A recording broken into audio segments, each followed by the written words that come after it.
Yuling Shuang's performance was still very good. She shyly replied that it wasn't great, but deep down she was laughing uncontrollably. Ha, he said coming to his company wouldn't take any effort at all. Haha, Jinwan is indeed as lecherous as in the reports. Jinwan heard that she wasn't interested, so he didn't insist. He calmly replied, "All right, if you don't want to, then never mind. Consider it as if I never said anything." Yuling Shuang felt a bit awkward upon hearing this and cursed under her breath. Why couldn't he just persist a little longer? If he had, I would have already agreed. What's wrong with Jinwan? Just as she was about to say something, Jirak patted her on the shoulder and spoke up, as if anyone would be eager for his job. "You're beautiful, and will surely find a job yourself." Yuling Shuang, feeling a bit shy, blushed and replied, "You flatter me. I'm not as pretty as you." Jirak then turned to Jinwan and sniped, "You really know how to speak. You have a discerning eye, unlike someone who only knows how to call the young lady a mud monkey. They don't appreciate the exquisite beauty of the young lady here. It's sad for a handsome and charming man like Jinwan to be blind." Hearing this harsh criticism, Jinwan knew who she was referring to. Ling Shuang, smiling sweetly, praised her. The young lady is not only beautiful, but also kind-hearted. However, in her mind, she was trying to figure out Jinwan's true intentions. Based on his attitude, it was clear that he desired her beauty and S-shaped body. Was it because there was someone else around that he didn't want to be too overt? Just moments ago, his lustful gaze was enough to understand that he was a notorious lecher. Jirak spoke up. "How about this? You can come work for me as my assistant. I'll offer you the highest salary and you'll have plenty of leisure time. How does that sound? You don't have to go to his company and be a mere employee." Upon hearing this, Yuling Shuang felt like she had been struck by lightning. She was visibly upset and thought, "Damn it, who wants to be an assistant of her? My goal is Jinwan. This mischievous girl, don't ruin my plans." At this moment, the bodyguards rushed over and called out loudly, "Second miss. Second miss, what happened to you?" Seeing that she had been paid regularly, but now they were in trouble, Jirak showed some visible anger. However, the bodyguards, either blind or deeply engrossed in their work, didn't seem to realize and crowded around Yuling Shuang, asking, "Second miss, what happened? It's so crowded and you're hurt. How will we explain this to the eldest young master?" Jirak, furious, scolded them, "You idiots, what are you doing? I'm the second miss. Get out of the way." She continued, "You mistook me for the wrong person. I'll report this to my brother when I get back." Seeing the situation escalating, the bodyguards lined up, crying and apologizing. "Second miss, you look like an artifact that's been dug up. It's understandable that we made a mistake, but you can't blame us entirely." Indeed. Wan Mong Mong intervened. "It's all right, Recrack. They didn't do it on purpose." Wan Mong Mong turned to Yuling Shuang, who was slightly blushing, thinking that although the lady had a bit of mud on her, she was still very beautiful. The admiration in her eyes was quite clear. It seemed like another young woman had fallen for her brother's charm. When they got home, Jirak immediately dried the bodyguard's hair for mistaking her identity. Mong Mong, observing from behind, thought, "It seems like Jirak also has a liking for Jinwan. It's just like a romance novel." Just then, Jinwan approached and asked, "Mong Mong, have you finished your homework?" He observed his sister and thought, "Why does this little devil look at me so strangely?" Wan Mong Mong ran over to hug her brother, saying, "Brother, you're amazing. You're outstanding. And you've already found 2 sisters-in-law so quickly." Jinwan, startled, exclaimed, No, I haven't. Don't say things like that." Wan Mong Mong replied, "It would be so fun to introduce them to the sisters and Surakrak." 4 sisters-in-law out of the blue. Jirak, embarrassed, said loudly, "What are you talking about, sisters-in-law? Mong Mong, stop talking nonsense. I'm not interested." Yuling Shuang, equally embarrassed, softly added, "Little sister, this is the first time meeting your brother. You misunderstood." Mong Mong smiled, thinking, pretending with me. I'm looking forward to seeing how lively things will be at home in the future. A moment later, Jirak picked up a first aid kit and placed it on the table, saying, You were hurt when you fell earlier. Let me help you apply the medicine. Yu Lingshuang replied, It's not that bad. I can do it myself. Jirak stubbornly responded, What are you afraid of? I'm very professional at this. Yu Lingshuang looked at this young lady with some exasperation and said, All right, but be gentle. I'm afraid it will hurt. Jirak, with a trustworthy expression, said, Okay, trust me. It won't hurt. Jirak then cleaned the wound and applied the antiseptic to Lingshuang, apologizing, Sorry. I didn't mean to apply too much force. I've never done this before. Jirak ended up pouring half a bottle of antiseptic onto the wound, causing Yu Lingshuang to wince in pain. Jirak said, Sorry, I didn't mean to pour so much. Yu Lingshuang, trembling and in pain, said, It's okay. You didn't mean to. But internally, she was extremely angry, thinking, She's ruining everything from start to finish. Damn little devil, I won't forgive you. Go to hell. I wish I could use a voodoo doll to hit her a few times. People with spiritual abilities are really scary. At that moment, Jin Wan walked over and took Jirak's hand, saying, Forget it, let me do it. He bent down to apply the medicine for Lingshuang and said, I'm sorry. She's never done this before and caused you pain. Please forgive her. I'll help. Yu Lingshuang softly replied, Thank you, Mr. Jinwan. But instead of increasing her favorability, the system notified that Yu Lingshuang's favorability had decreased by 5 points. The current favorability was -85. It felt like a dagger piercing Jinwan's heart. Fortunately, with the system's reminder, otherwise, Jinwan might have had a hard time escaping the beauty's charm. After applying the antiseptic to Yu Lingshuang, Jinwan looked up and accidentally locked eyes with her. Yu Lingshuang, following the script of romantic novels, should have appeared shy and stammered, Dewey, what's wrong? But Jinwan wasn't looking at her eyes or her beauty. Instead, he was focused on the system notification of Yu Lingshuang's favorability, which had dropped to -85. Jinwan secretly cursed her for being such a good actress. Was she an A-list performer or something? He replied indifferently, It's fine. He thought to himself that if it weren't for the system's reminder about favorability, he would have genuinely believed she was very grateful and admired him. But in reality, she was just a prey with malicious intentions.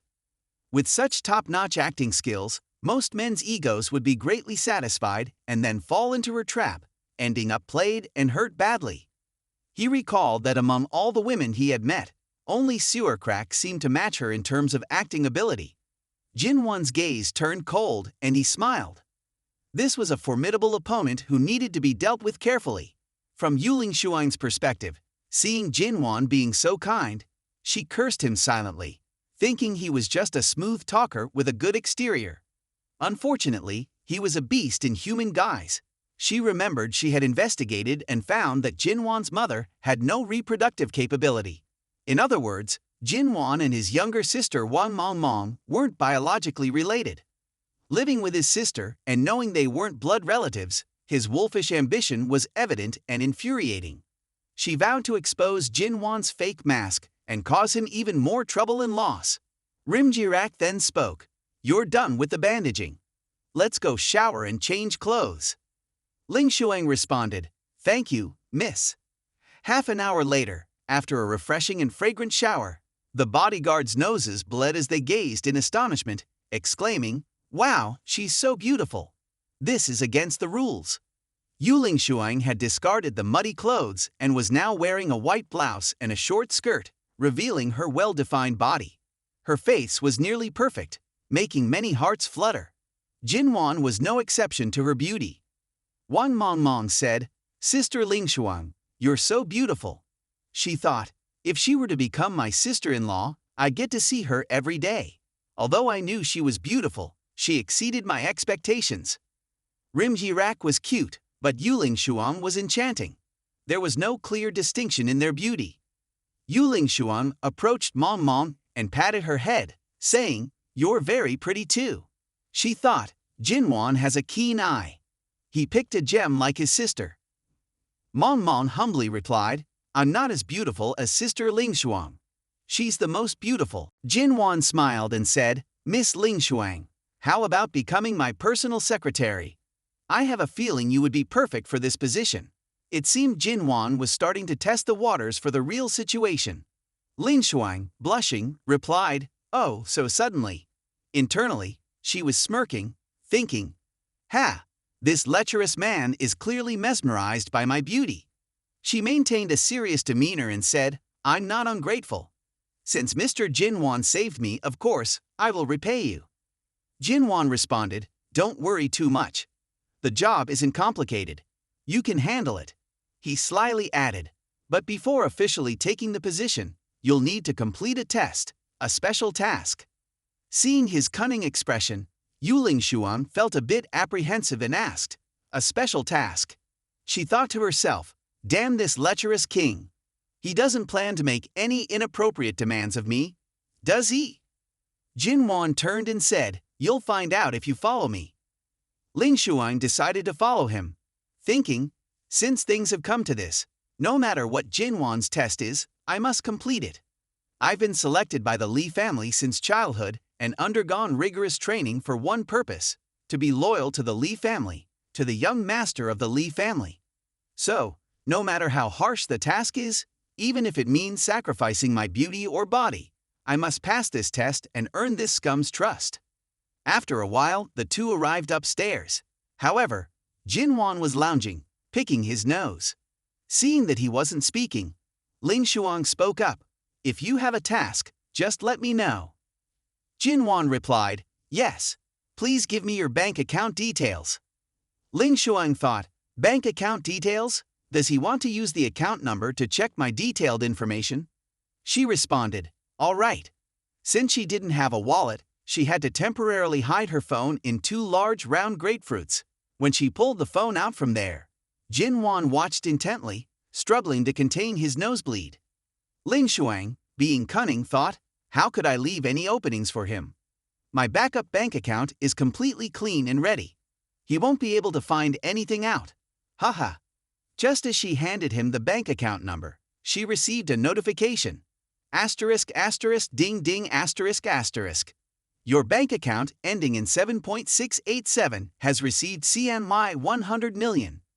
Yuling Shuang was stunned and opened her eyes wide, thinking, what the hell is this? CNY 100 million? Her face turned serious as she wondered, what does Jinwan mean by this? Is this operational funding, or is he testing me? She said, boss, what is this? Jinwan leaned in and said, your task is to spend all 100 million within 1 day. If you can spend it all by tomorrow, you'll pass my test. Otherwise, if you fail the test, I won't be able to keep you. Ling Xuang was horrified, thinking, this is too difficult. 100 million? Come on, this is too much.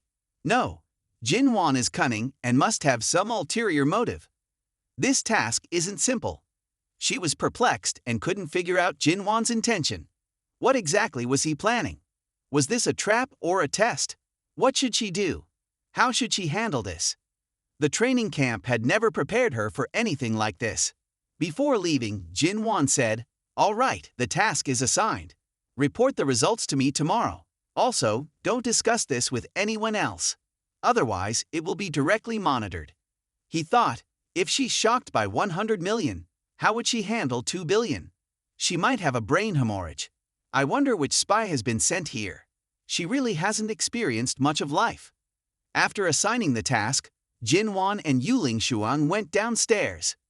Wang Mongmong had been waiting at the foot of the stairs and asked, did you arrange the task for Sister Ling Xuan? Can you tell me about it? Jinwan pointed to his forehead and said, Mongmong, don't ask too many questions. Mongmong responded, children shouldn't ask so many questions. Jinwan said, by the way, this afternoon, I need to go out to buy land. Have you talked to Secretary Dao as discussed yesterday? Mongmong cheerfully replied, Secretary Dao said that I should talk to the villagers first. To buy land, people need to be willing to sell. Where are you going this afternoon, Jinwan? Jinwan answered, I'll be going into the city this afternoon. Ling Xuang, standing behind and eavesdropping on the conversation between the two, thought, the land purchase. Could it be related to the urban development project in film and television? Everyone is flocking to the new city area. The land prices in Chianmen in the north have skyrocketed, but people are overlooking the southeastern area, Jinwan's hometown. She realized that Jinwan was likely trying to create a diversion. His actual target for development wasn't the north but the south. By the time land speculators exhausted the high prices in the north, Jinwan would have swallowed up the entire southern region. At that point, who knows how many people would be left empty-handed, with their families torn apart and homes destroyed. Unfortunately, I won't let him have his way. This time, the two major families will definitely make him taste defeat. Outside, Manhwa asked, "Can you take me to the city, Jinwan?" Jinwan, puzzled, responded, "Take you? What do you want to do?" Manhwa shyly replied, "I want to buy some new clothes. After all, I'm a girl." Jinwan looked at his sister's demeanor and thought, it seems Jirak's influence has affected her. Seeing so many clothes, she wants to dress better. He patted Manhwa's head and said, "Sure, no problem. I'll buy whatever you want." Manhwa blushed and said, "You're so annoying messing up my hair."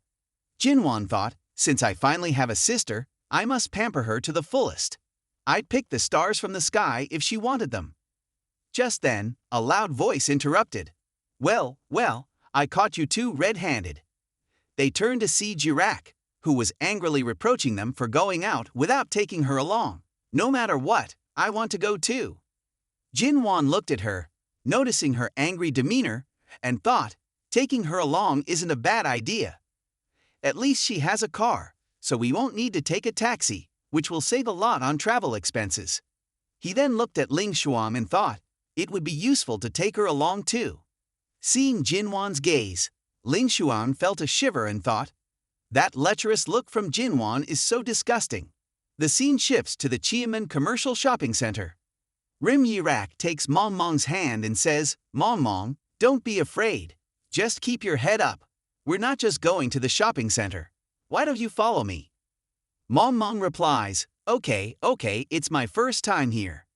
Seeing Ling Xuan still sitting in the car, Jinwan, looking like the boss, says, "You should get out of the car and come along too." Ling Xuan, puzzled, responds, "What am I supposed to do?" Jinwan smugly says, "What else? Carry our bags. What did you think? You're a secretary now, understand? You're here to serve others." Hearing these words, Ling Xuan feels a bit resentful and angrily breaks a pen into two. Jinwan then leads the three of them into the city to shop and also has a class reunion scheduled at the shopping center. Jinwan, acting like the older brother, says, "Manhwa, don't be polite with your brother. Just tell me what you want, and I'll buy it all for you." Manhwa, very happy to hear this, starts trying on various dresses, but is unsure of which color to choose. Jinwan, standing behind her, remarks, "These outfits look great. They really suit you." He then pulls out his powerful black card and generously says, "Wrap up each style she picks in every color. Put it all on my card." Seeing his generous spending, the store clerk is a bit surprised. Then Manhwa begins choosing handbags. Jinwan, still behind her, says, "This bag looks nice too. Spend money." Jinwan, in high spirits, adds, "Get 2 of each color of this bag. 1 to wear and 1 to keep at home. Put it all on my card." So, he keeps swiping his card continuously. Manhwa then stops her brother, saying, "Otherwise, we might end up buying out the entire shopping center."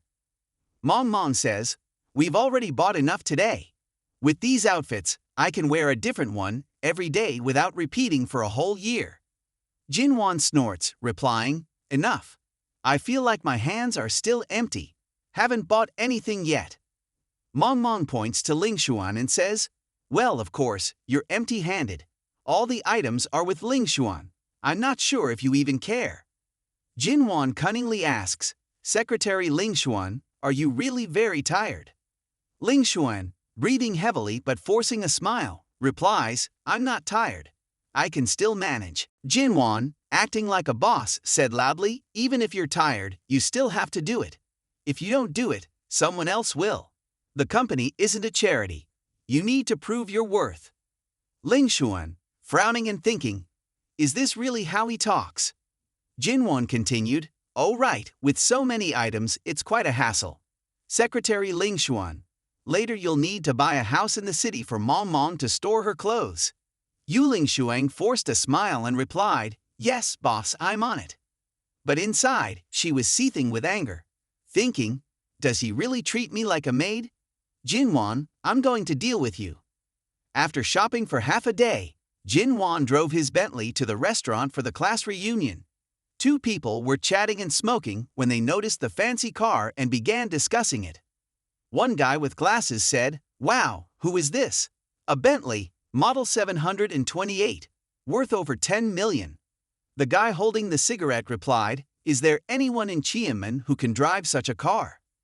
At this moment, Mong Mong and Rim Jirak stepped out of the car, looking completely different. Mong Mong wore a sky blue dress that looked very elegant and light, while Rim Jirak looked a bit more sexy and alluring.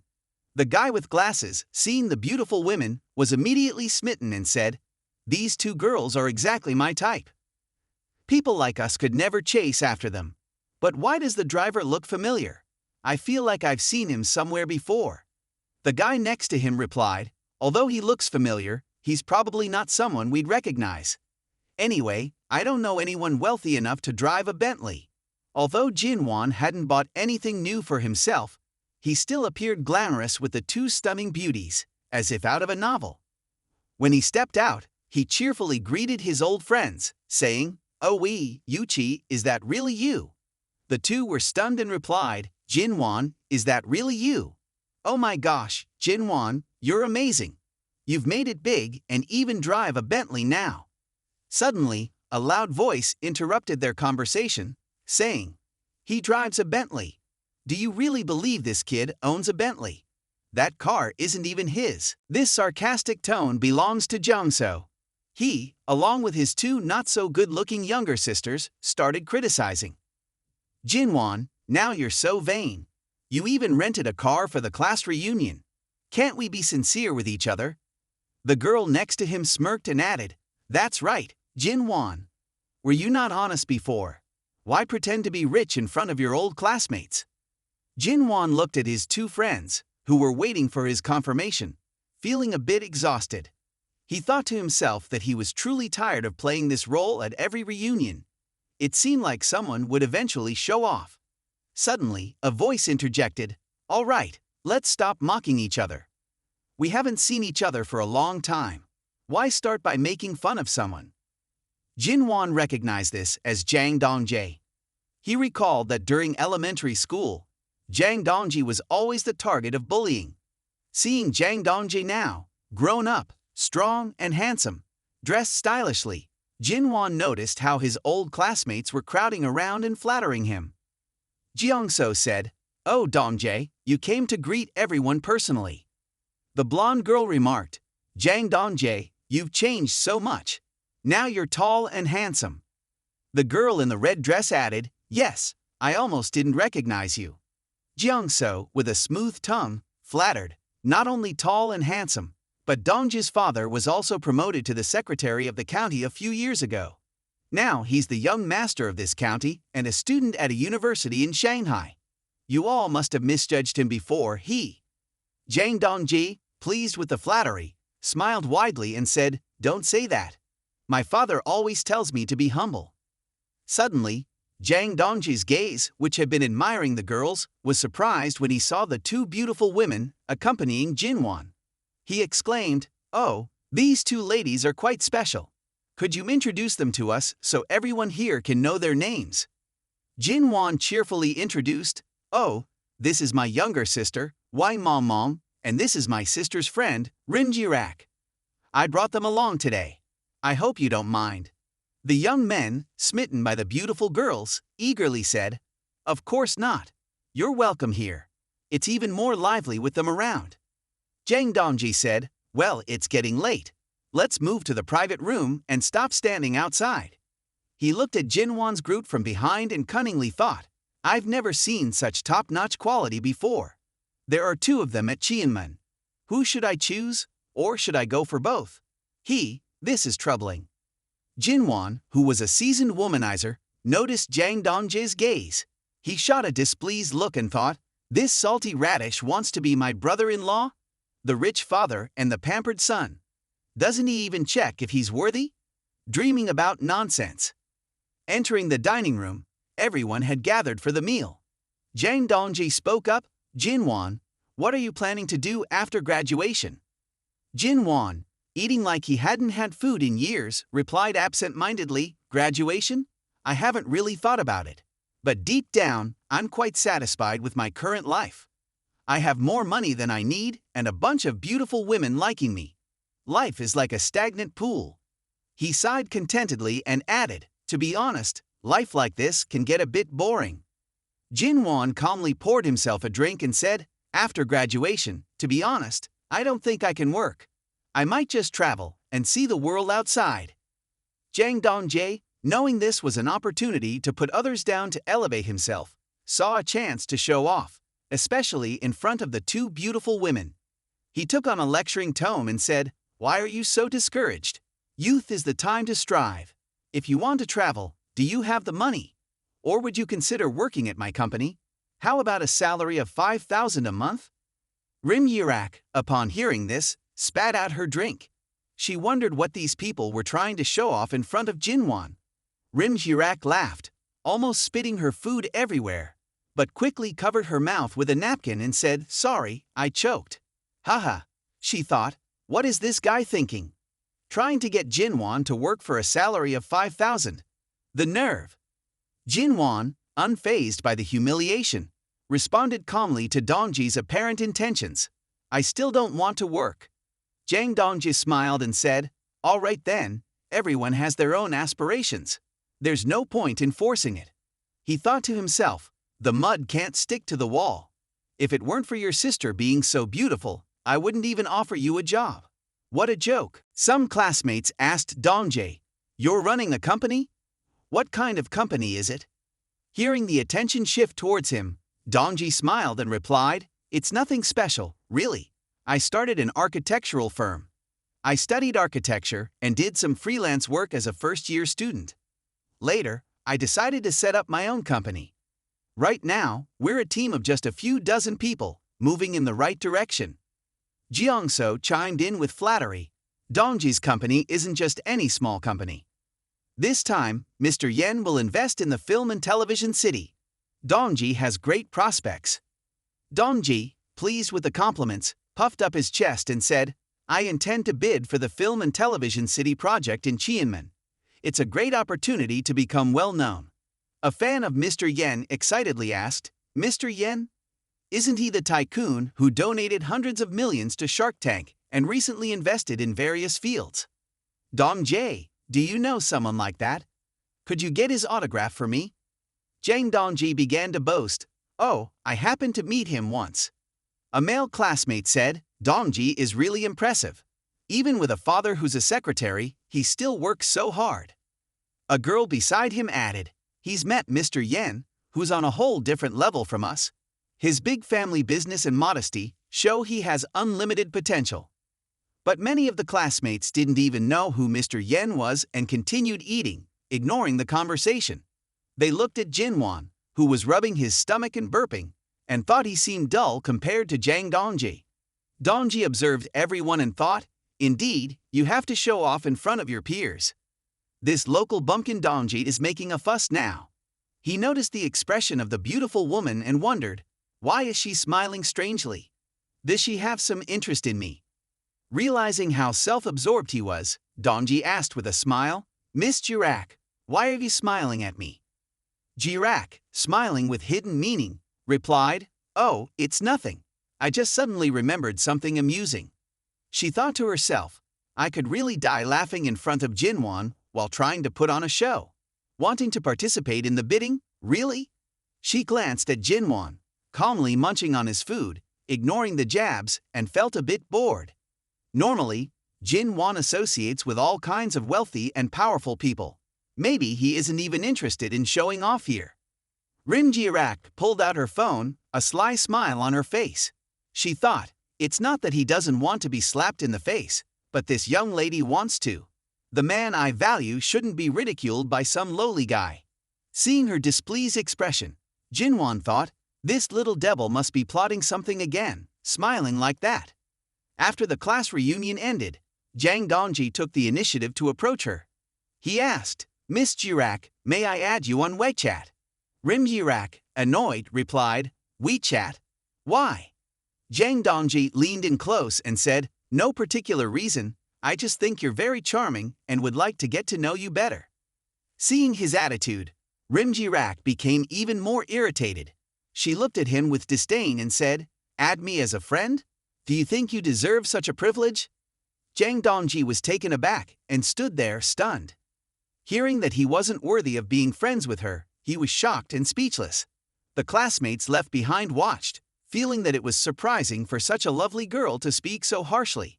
They were quite disappointed. Feeling humiliated in front of his peers, Jang Dongji retorted, fine, fine. I'm not worthy to be friends with a girl like you. Your arrogance is too much. Jirak responded with disdain, my arrogance? It's nothing compared to someone who's like a frog trying to eat swan meat. Hearing this, Jang Dongji was enraged, grinding his teeth in frustration but unable to do anything. Suddenly, someone shouted, the general manager is here. Employees quickly lined up in 2 rows, bowing and greeting. Hello, general manager. Hello, general manager. Jang Dongji was surprised to realize it was Byum Si-soo, the general manager of Gunyol. Last time my father was here spending money. He didn't make an appearance.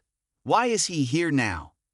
The old man approached Rim Jirak and bowed respectfully. Miss Jirak, I didn't expect you to personally come to the Cheonman branch. If I had known, I would have arranged a luxurious private room on the top floor for you. Rim Jirak waved her hand dismissively, it's all right. I'm just here for a casual visit. Who knew I'd end up at my own company's establishment? You go ahead and do your work. Hearing this, Jang Dongji was terrified, stammering, family business. Is it really? His classmates started discussing among themselves. Jeong-so exclaimed, oh my god. Gunyol is a nationwide chain with at least 500 branches and total assets over 10 billion yuan. Behind it is the wealthiest family in Hanseong.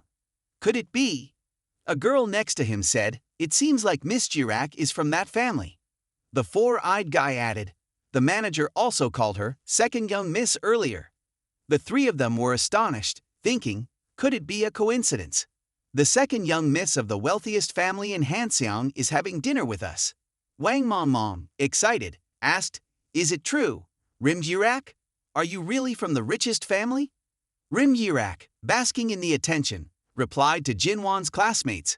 I originally intended to blend in with ordinary people, but since I got indifference and aloofness in return, I'm done pretending. I'll reveal my true identity.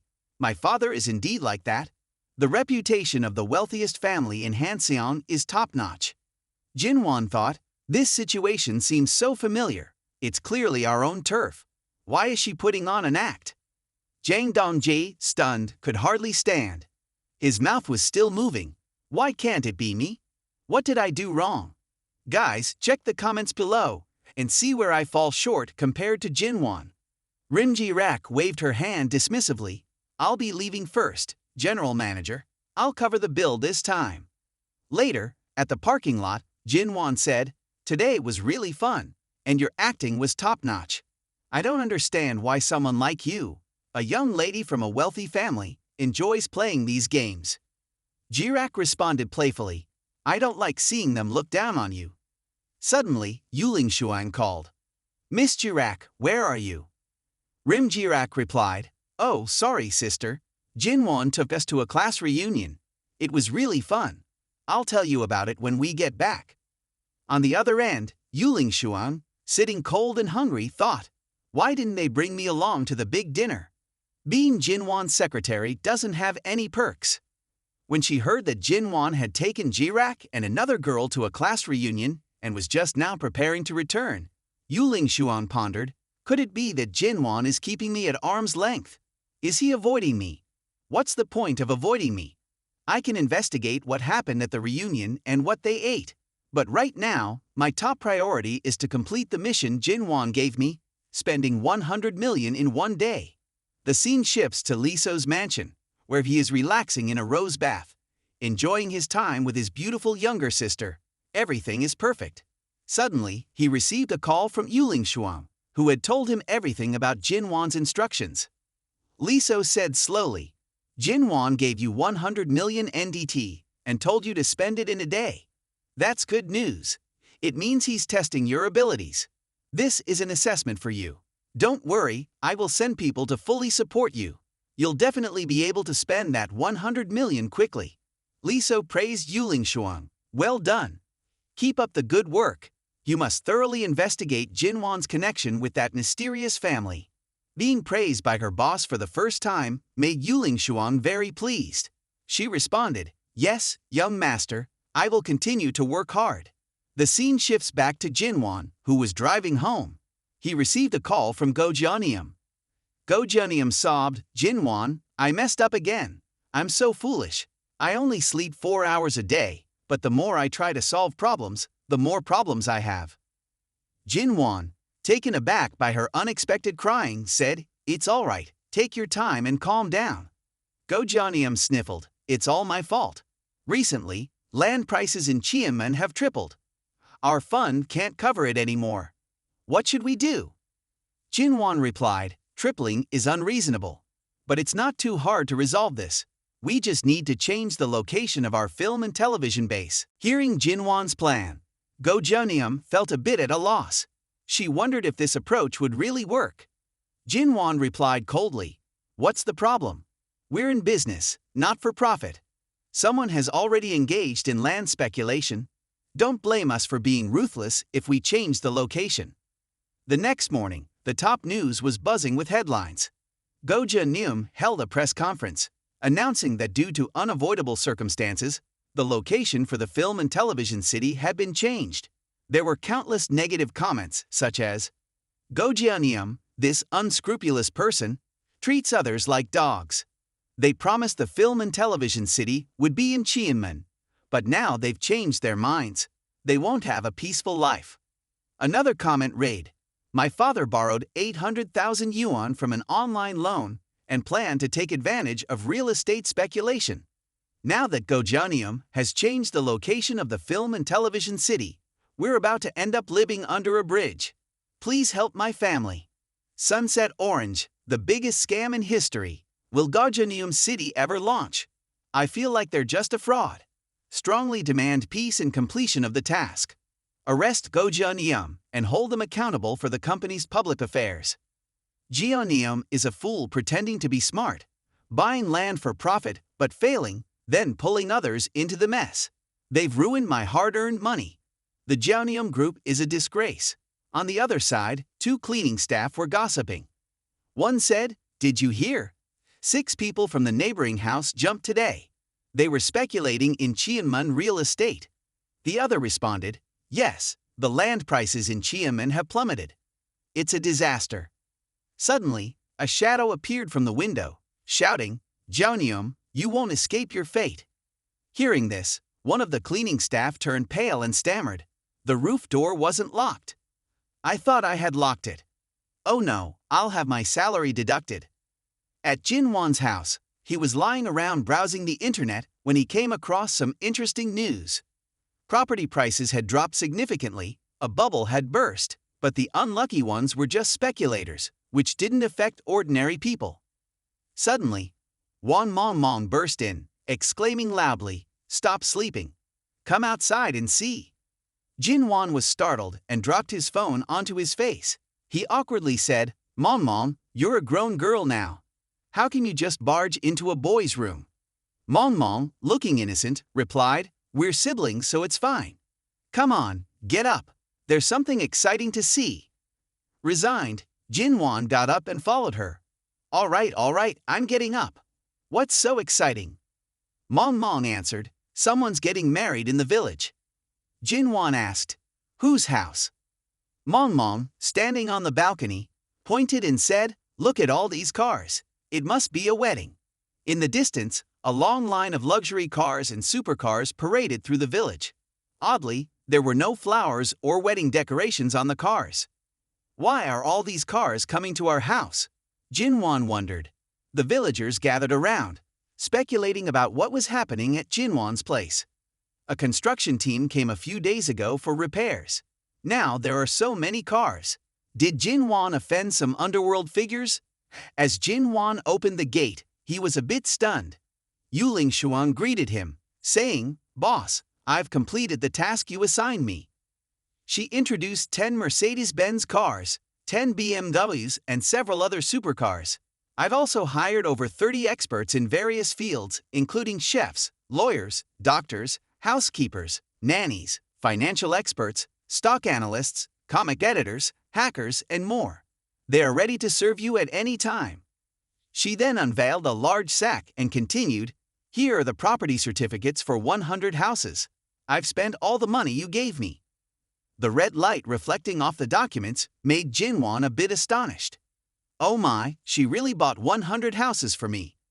He asked, "But who are these houses registered under?" Yuling Shuang proudly replied, "Boss, I successfully acquired a real estate company named Bichin. Now all 100 houses are registered under the company." She handed Jinwan a document and said, "Just sign this, and the entire assets of Bichian will belong to you." Jinwan pondered over the document, realizing that although it was part of a scheme, the results were highly effective. It took just one day to complete the entire company and build a team for himself. However, it was clear that someone had been planted by her. Jinwan said, "We'll discuss the document later. Come up here with me first." Yuling Shuang felt a bit uneasy. She wondered if her exceptional work ability had made Jinwan suspicious of her. Damn, I should have been more modest. But then, Liso's people are too numerous and exaggerated. The two went upstairs. Jinwan, now serious, asked, "Do you know why I called you up here?" Ling Shuang anxiously replied, "No, I don't know." Jinwan handed her a document and said, "I won't sign this. You are in charge of the Beechin real estate. The 100 million is also yours." Hearing this, Yuling Shuang was surprised and a bit horrified. She replied, "This doesn't seem appropriate." Jinwan leaned in, serious, and said, "You can." Ling Shuang shyly responded, "Why? Why can I?" Jinwan smiled wickedly, "Because." Jinwan narrowed his eyes with a deadly smile and extended his hand, saying, "I like you." Yuling Shuang looked a bit stunned and asked, Like me?" Seeing Yuling Shuang's face turn even redder, Jinwan leaned in closer, sweetly saying, "Yes, even if it's not just 100 million, I'd be willing to give you 1 billion or 200 billion. All because I like you." Ling Shuang was still in disbelief and said, "Boss, you're joking, right? This isn't a fun joke." Jinwan replied calmly, "Who jokes about 100 million? If I didn't truly like you, why would I do this?" Ling Shuang looked at him with a hint of hesitation, but this was happening so quickly. Jinwan, with a handsome and sincere expression, said, "Time is never a problem. Some people who have known each other for over 10 years can become strangers, while some who have just met can be together for a lifetime. I've fallen for you." Ling Shuang was startled by his boldness. Jinwan gently leaned in and said, "From now on, you're my personal secretary. Congratulations, you've passed my test." Yuling Shuang was shocked and taken aback, thinking to herself, "I thought he was going to do something to me. Damn, my heart is racing. What on earth does he want?" Jinwan was busy tapping on something, and just a few seconds later, the notification sound came from Ling Shuang's 2 grapefruit-sized phones. The message said, "Your account ending in 7.687 has received 1 billion RMB. Seeing this, Ling Shuang was stunned and frantically waved her phone, calling out loudly, "Boss, this is..." Jinwan, with a sly smile, said, "This is your next task. Spend 1 billion for me within a week." Yuling Shuang was horrified. What does he want? Why do I feel so uneasy? Ling Shuang then composed herself and thought, could it be that he actually likes me? Jinwan, meanwhile, had a devilish grin on his face. She's actually starting to consider that possibility. But with Jinwan's sharp gaze and demeanor, she's reminded that it's just another challenge. "Secretary," he said, "do you truly have a magnificent performance for me? I'm looking forward to seeing your next act even more. Ling Shuang was trying to stay alert and reminded herself that she owed the Li family a great deal. How could I betray the young master? 1 billion is a lot of money. Jinwan is indeed charming, but I will never be bought off. No matter the money, I must maintain my integrity. Yu Ling Shuang spoke up, boss, you've been very good to me. I will work hard all my life to repay you. Hearing these seemingly sincere words, Jinwan turned to observe her. She was smiling at him, but her favorability rating was still near rock bottom, at -85. Jinwan thought, it must be really hard to affect a female spy's feelings. But this cannot be rushed. We must proceed step by step. Jinwan waved his hand and said, there's no need to repay me. You can spend this billion as you wish, however you like. Ling Shuang, confused, wondered, just like that. There's no catch or ulterior motive. What's going on? Yu Ling Shuang's favorability rating remained at -85. Just then, Jinwan received a phone call. He was surprised to find it was from Soyaku.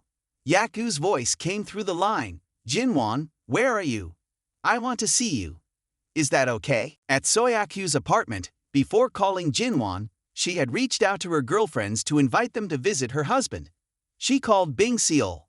Hey Bing Seol, are you free this weekend? It's been a few days since we last met, and I thought we could hang out a bit. Bing Seol was at work and responded, sorry, Yaku. The company has been very busy lately. I've just taken on a new role, and the vice president is still getting used to the job. We have to work overtime this weekend because Kajit is about to launch a new smart algorithm, and everyone's working extra hours. As the vice president, I can't avoid it. Yaku replied, okay then, you keep working. We'll plan for another time. Bing Seol responded, let's plan for another time. Soyaku then called Jukjai. Jukjai, are you free in the next 2 days? Jukki was on a business trip with Simchokui and answered, oh Yaku, unfortunately not. I'm preparing to go to Shanghai for an industry summit and won't be available lately. Why don't you ask Bing Seol? Yaku, feeling discouraged, said, never mind. It's okay. You go ahead with your work. We'll catch up another time. She ended the call, feeling disappointed that all her friends were busy. She lay down on the bed and sighed. It's better to be busy. Yaku pondered as she looked at her phone with Jinwan's number saved. She was still hesitant about whether to call him or not. Yaku thought, Jinwan, are you really so heartless? If I don't reach out to you, will you never look for me? So, she decided not to wait any longer and called him. Hello, Jinwan, where are you? I want to come find you. Scene transition to Chienman. Jinwan had just come out of the garden with some melons and was about to open the gate when the sound of a supercar approached. The locals rushed over in awe. Oh my God, it's a Lamborghini. I've only seen this car online before. I can't believe I'm seeing it in real life. Stepping out of the car was Yaku, elegantly stepping out and capturing the hearts of many. Who could drive such a car? Could she be the daughter of a wealthy family? Yaku approached and called out Jinwan's name, her expression serious and standing still. Seeing her, Jinwan noticed that she seemed to be in a bad mood and as if she had something to say. He sighed and said to Yaku, go inside and sit down first. Seeing a wealthy young lady searching for Jinwan, Jiangso became enraged. He thought to himself, damn it, it's Jinwan again. Another rich lady is coming after Jinwan. What's the deal with that? He felt like a rabid dog and questioned his neighbor, look at me. I'm clearly more handsome and stylish than Jinwan. Why does the rich lady only have eyes for him and not for me? Is Jinwan using some kind of charm or spell? What kind of magic does he have that every beautiful woman is after him? The neighbor looked at Jiangso and replied with a faint smile, Jiangso, you're quite amusing. But in my mind, you're like a roasted pig with rabies. How can you compare to someone like him? Inside Jinwan's house, Yaku stood there dazed. Seeing his cold demeanor, she began to tear up. Yaku ran up and hugged Jinwan from behind, crying, Jinwan, please don't be so cold. I came to apologize to you. Please don't be mad at me anymore. I miss you so much. Feeling Jinwon's indifference, Yakyu burst into tears and clung to him. Jinwon, surprised by her reaction, took her hands in his. The scene was quite romantic as he sincerely said, "So Yakyu, I." At that moment, Rim Jirak came rushing in, calling Jinwon to come eat some grapes. Seeing Jinwon holding hands with someone else, Jirak dropped the plate of grapes in shock and furiously shouted at them. Yakyu, confused, asked Jirak, "Miss Jirak, why are you here?" At this point, Wang Mong and Yuling Shuang also arrived, curious about what was happening. Mong asked, "What's going on? What's broken?" Jirak looked at Yakyu and was taken aback by her beauty, then asked, "Who is this, Jinwon?" Yakyu, noticing the three other women in Jinwon's house, felt disheartened. She thought, "Every day I'm in sorrow, crying myself to sleep, and I thought Jinwon would be like me. But Jinwon seems to be enjoying himself at his old house, hiding three women there. How could he have so many hidden secrets?" Seeing Soakyu's expression, Jinwon realized she was jealous and began to introduce everyone. "Soakyu, let me introduce you. This is Rim Jirak, who you might have met before." Hearing her name, Jirak became even more upset and refused to look at Jinwon. "And this is Wang Mong, my half-sister." Jinwon continued, "And this is Yuling Shuang, who is now my secretary." Instead of greeting each other warmly and cheerfully, the atmosphere turned incredibly tense. It suddenly became unnaturally quiet. Jinwon felt the pressure from both Yakyu and Rim Jirak. Mong, the innocent younger sister, was confused about what was happening, while Yuling Shuang seemed to understand the situation. Jinwon, sweating, said, "This is Soyaku, a high school friend of mine." At that moment, Rim Jirak, visibly furious, had a fierce expression. She thought, "This woman must be despicable for trying to get my brother's WeChat and still hanging around Jinwon. I can't let Jinwon be taken by her. I'll never let her have him." Seeing Jirak's angry reaction, Mong and Yuling Shuang were both astonished. Yakyu was no less affected. She thought, "This little girl, just because of your brother, I had a misunderstanding with Jinwon. Now she's even trying to meddle. I was only supposed to visit Jinwon and leave, but it seems I'll have to stay here longer to keep an eye on him. It looks like there's going to be a palace rivalry." Yakyu decided to take action. She leaned into Jinwon's shoulder, pretending to be dizzy, and said, Jinwon, I'm feeling quite dizzy. Can I stay here for a few days to rest? I've been feeling a bit restless lately and need some relaxation." Jinwon thought to himself, "Even if I let one goat go, letting a herd go is even better. Plus, with this situation, having Soakyu around could be interesting." He then turned to Rim Jirak with a cunning look. "I want to see what sparks might fly between these two wealthy ladies." Rim Jirak, coldly huffing, glanced at Jinwon, feeling that he had some ulterior motives. Jinwon, with a friendly pat on the shoulder, said to Yaku, "Soakyu, what's mine is yours. You're too polite. Stay as long as you want." Hearing these sweet words, Yakyu blushed and happily said, "Then I'll go and unpack my things now." Rim Jirak, radiating dark energy, had no choice but to glare at her rival, who would now be sharing the house. Yakyu schemed, "Currently, Aki and Bingseol and I are getting along very well. I can't let another woman come into the picture. I must prevent her from approaching Jinwon."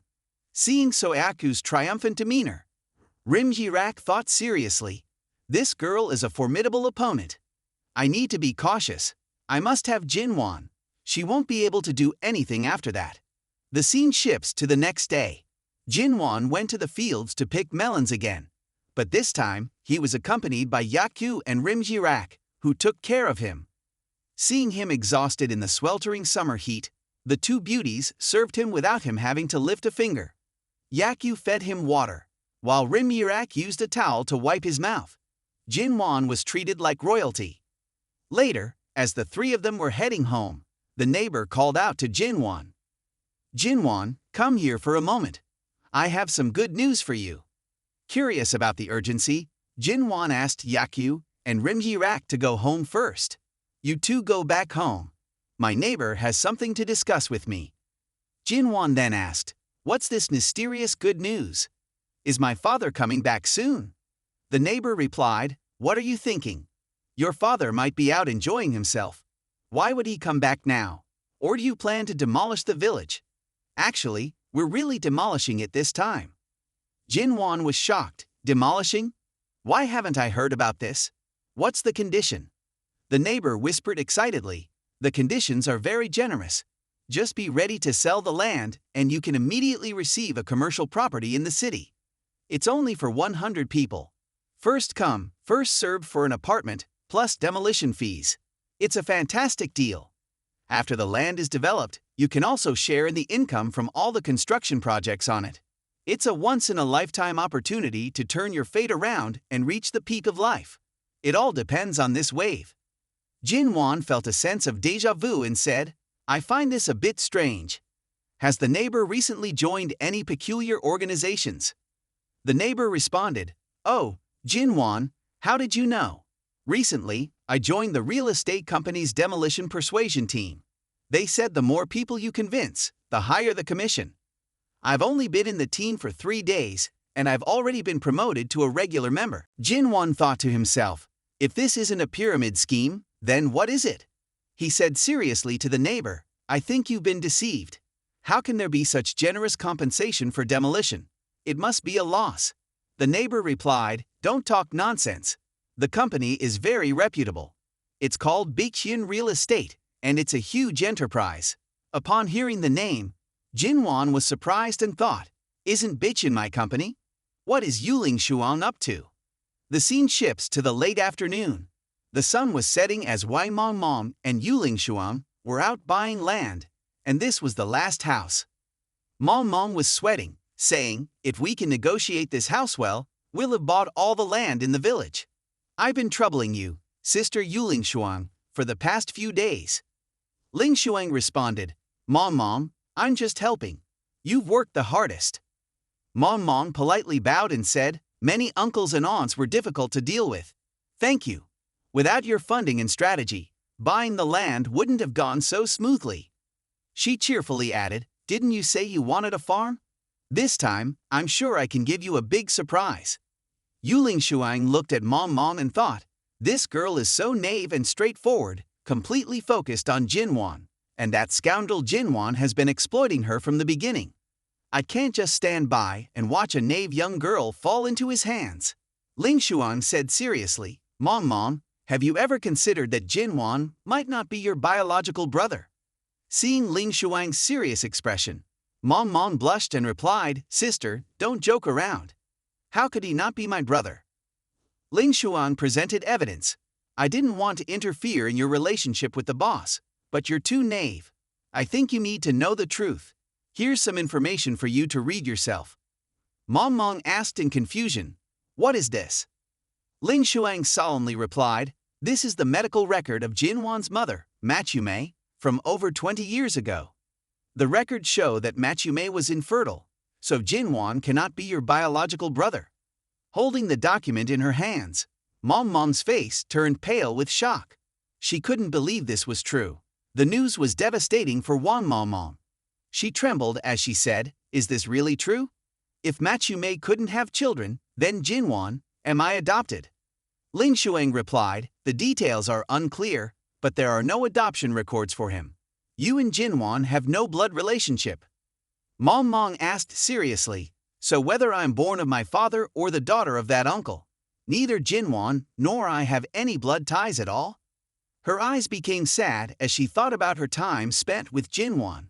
It seemed strange to hear this news. She didn't find it hard to accept. Jinwan had always been so gentle, approachable, and met all her needs. He was so outstanding that she worried it was just a dream. But now she smiled, as if looking forward to a different future with Jinwan. Hearing this news had seemingly lifted a burden from her heart. She understood her feelings better now. She had liked Jinwan for a long time, only she hadn't dared to admit it. Mong Mong looked at the document and said to Ling Shuang, It's fine now. I don't need to be jealous anymore. Ling Shuang, seeing this, was somewhat worried. She said seriously, Mong Mong, I know you have feelings for Jinwan, but have you ever considered that he might have known from the start that we don't have a blood relationship? Confused, Mong asked, "What do you mean?" Ling Shuang replied, "He may have had ulterior motives with you from the beginning, and might even have some special interests that no one knows about." Mong grabbed Ling Shuang's hand and said, "All right, don't say any more. I'm a bit confused, let's go home." Seeing that she couldn't convince her, Ling Shuang chose to remain silent and went home with her. Standing in front of the house, Mong thought, "So Jinwan likes me too. But he really is quite flirtatious, surrounded by many outstanding girls. What am I compared to them? I'm just a simple country girl."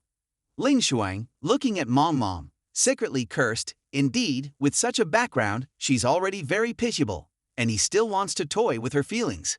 Jinwan is truly a beast." The system promptly notified Ling Shuang's affection level decreased by 5 points.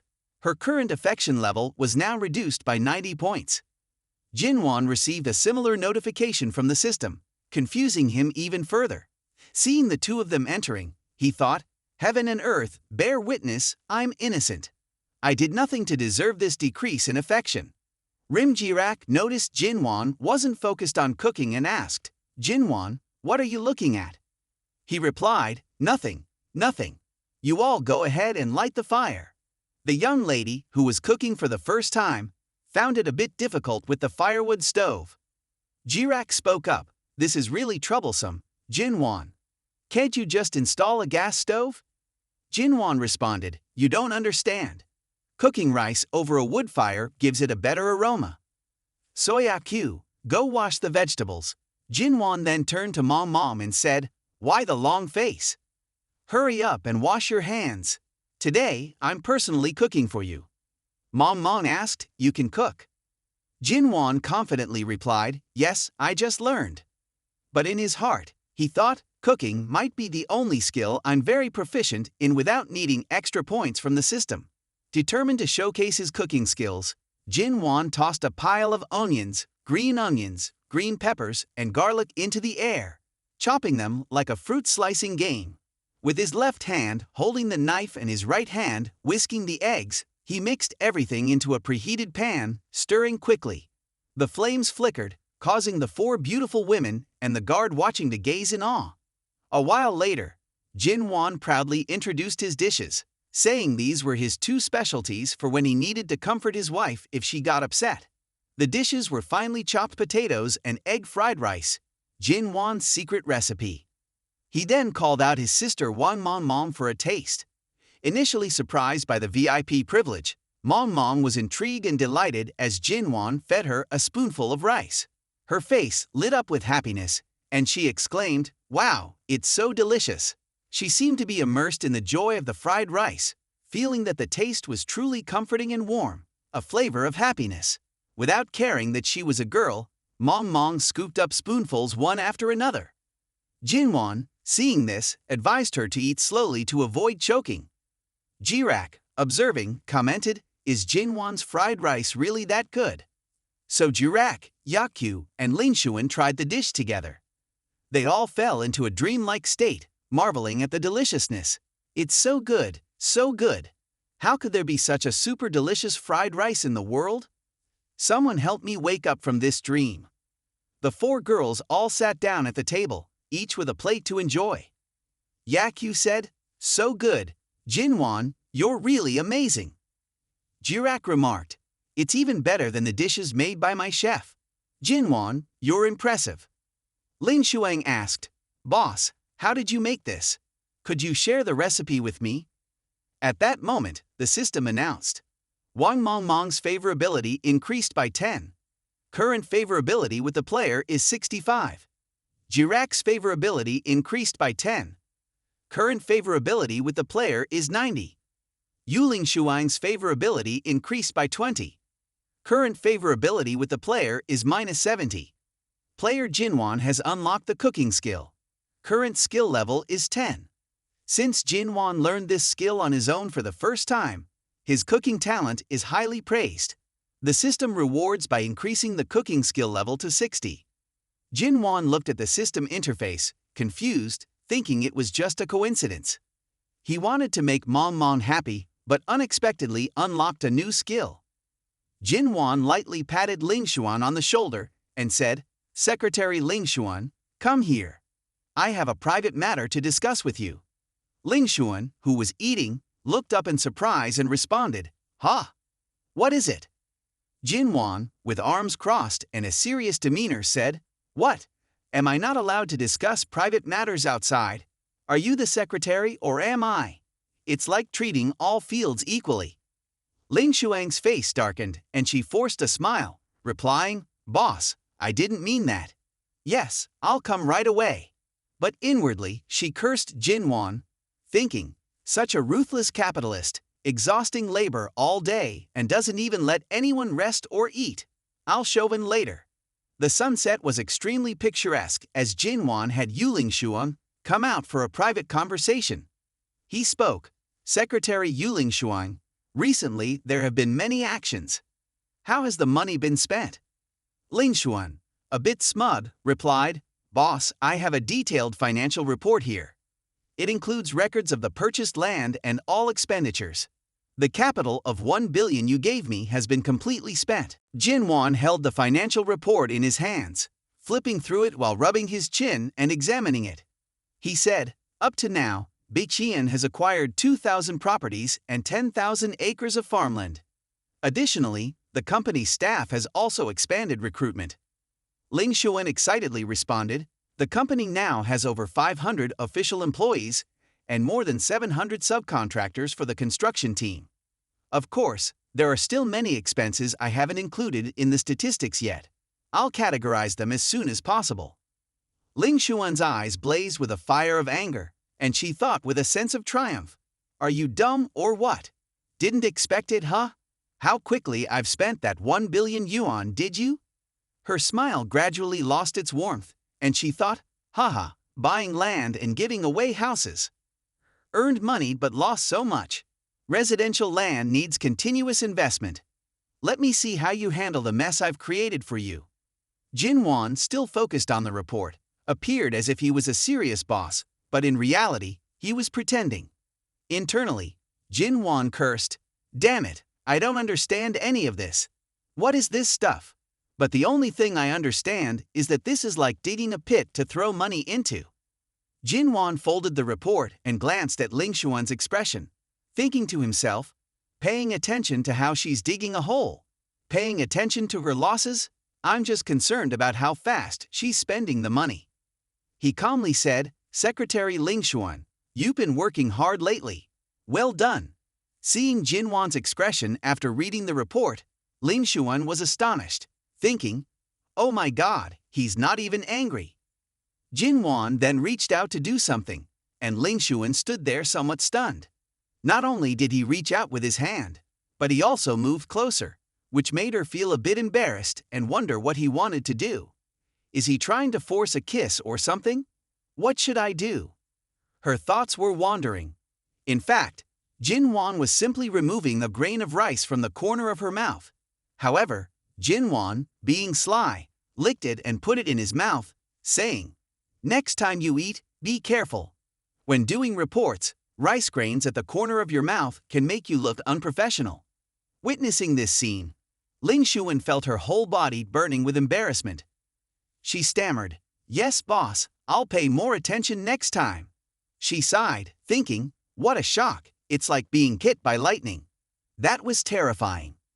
Before she could regain her composure, Jin Wan, with a knowing look, said, "Your performance has truly exceeded my expectations. You'd spent 1 billion so quickly. You're really a remarkable talent, Secretary Ling Xuan." Seeing Jin Wan's demeanor, Ling Xuan felt something unsettling was about to happen. As she predicted, Jin Wan dangerously tapped on his phone. Ling Xuan stood frozen in shock when she saw the notification from the bank. Her account with the ending number 7.687 had received 5 billion yuan. She was stunned and thought, "This is quite a disregard for money, isn't it? Isn't he afraid something might go wrong?" Jin Wan smiled and said, "That's right, 5 billion is the budget for next week. If you can spend it all within a week." He leaned in and whispered, "Then I might consider bringing you into our inner circle. To explain a bit about us, we're an elusive tycoon family with secrets." Hearing this, Ling Xuan was astonished and resolutely replied, Understood, boss. I assure you I'll complete the task. Jinwon sinisterly thought, so what if she's a spy? Doesn't she want to obediently be my employee? Or rather, explode my finances?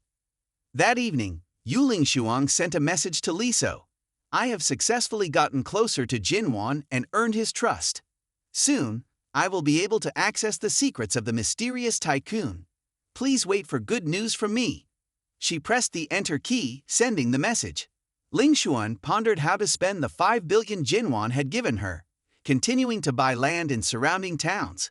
If Jinwon wanted to maintain this chaotic situation, he would have to invest even more. Underestimating women, huh? I want him to suffer and never recover. On Jinwon's side, he felt an itch in his ear but didn't understand why. Clearly, he cleaned himself daily, yet he didn't care and continued playing games. Oh, it's probably just some girl who remembers me. So he grabbed his phone, intensely scrolling through it, leading his team to victory. Yet, he couldn't quite enjoy it. He recalled a time when he just went out with a group of girls, and one of them said, Jinwon, we're going out to shop. It's just us girls, so we didn't invite you. Jinwon felt a bit bored, sitting idly and poking his nose. He muttered to himself, they remember me but leave me behind to go out. I really can't understand women. He lay back on the couch, sighing and thinking. It's so quiet at home now. I'm all alone. It would be nice if things were like before. Mom and Dad were here, and I could still be an ordinary college student, eating, drinking, and sleeping comfortably. Just then, a mysterious woman appeared outside the gate. She looked around, astonished. Where is this? Why is it so big? Is this really my home? Look at all these expensive-looking cars. Did that old bastard sell the house to someone else? She called out loudly, is anyone home? Can someone come outside and answer me? Jinwon, feeling dejected inside the house, heard the familiar voice and was startled. He looked out the door and exclaimed, Mom, you're back. Makume, surprised, responded, you're home. Well, I'm relieved then. But why has our house turned out like this? Jinwon ran over and hugged his mother tightly, crying, Mom, I missed you so much. Seeing this, Makume didn't say anything but held Jinwon in her arms and said loudly, You're so big now, but still clingy like this. Are you hungry? Let me cook something for you. After a while, Makume had finished cooking and served Jinwon. Jinwon, with a serious expression, said, I know about the terrible things that bastard has done. Don't worry, I will definitely stand by your side. It's my responsibility to protect the weaker ones. Makume replied, Well, at least you understand. Let me tell you, don't pick up any bad habits from that scoundrel. Don't be a womanizer. Jinwon, feeling dejected, said, How can you say that, Mom? I've always been honest since I was a child. I even blush when talking to girls. How could I be a womanizer? Before he could say much more, his friends arrived and gave Jinwon a hard time. Jirak and a few others, who had just returned from a walk, cheerfully called out, Jinwon, we're back. At that moment, the atmosphere seemed to freeze. The 6 people looked at each other in surprise. Makume, awkwardly smiling, asked, Who are these people? I just left the house for a few days, and this kid has already brought someone else's daughter home. Jinwon quickly ran over to introduce his friends, awkwardly saying, Mom, let me introduce you. This is my friend, Rim Jirak. Jirak, equally awkward, shyly responded, Hello, Auntie. The 3 people behind her had slightly serious expressions, thinking, Is this Jinwon's mother? It's suddenly unexpected. His future mother-in-law showing up unannounced like this is a bit surprising. So Yuling Shuang and Soeakyu took the initiative to greet Makume. Ling Xuan said, Hello, Auntie. I'm Yuling Shuang. Soeakyu added, Hello, Auntie. I'm Soeaku, Jinwon's high school friend. Makume greeted them with a bright smile, saying, Hello, children. Please come in and have some water. I'll go cook something for you. Yakyu responded, No need to trouble yourself, Auntie. Please rest. I'll handle the cooking. Jirak said, Yes, Auntie, we can handle things ourselves.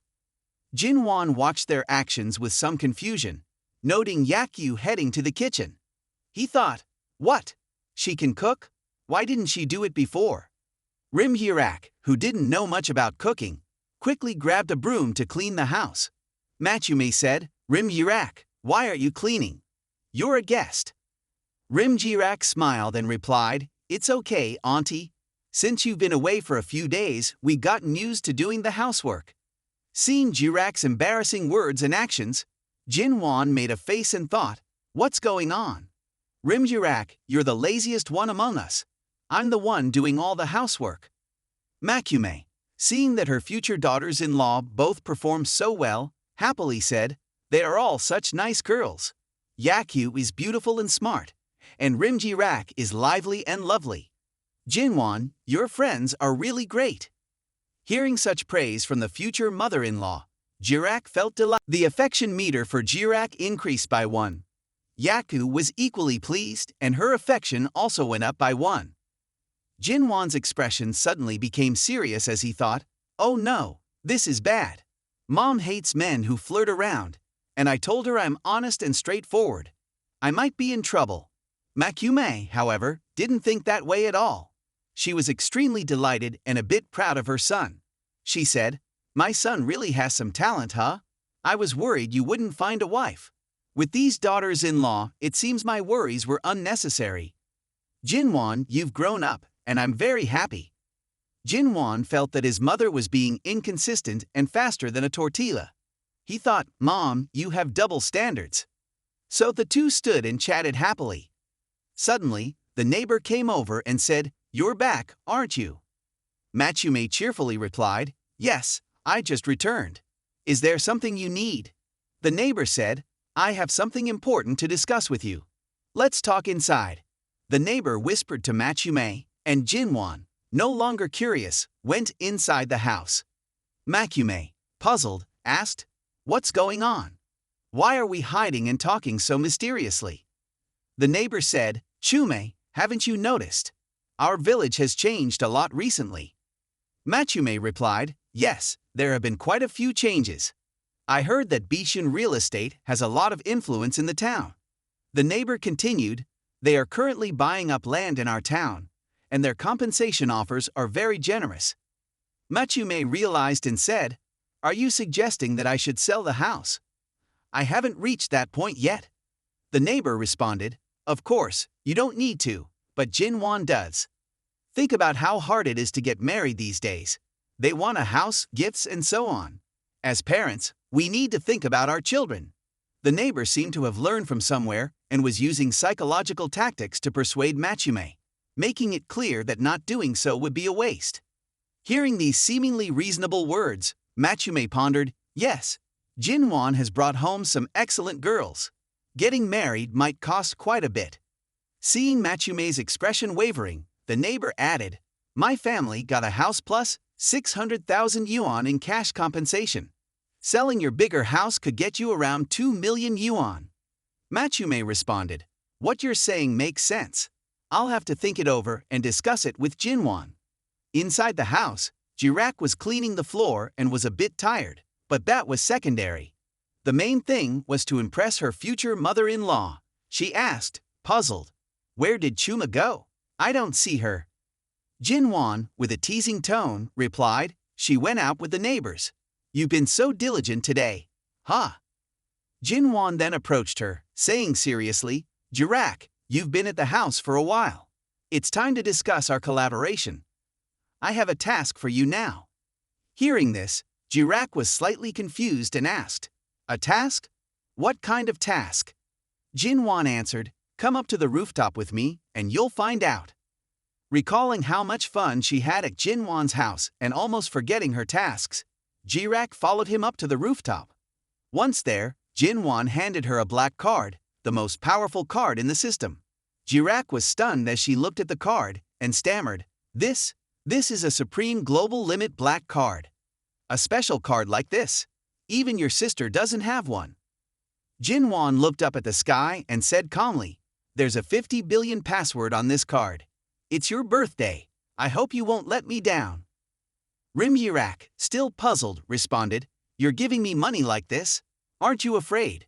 Before she could finish, Jinwon said confidently, Because I trust you.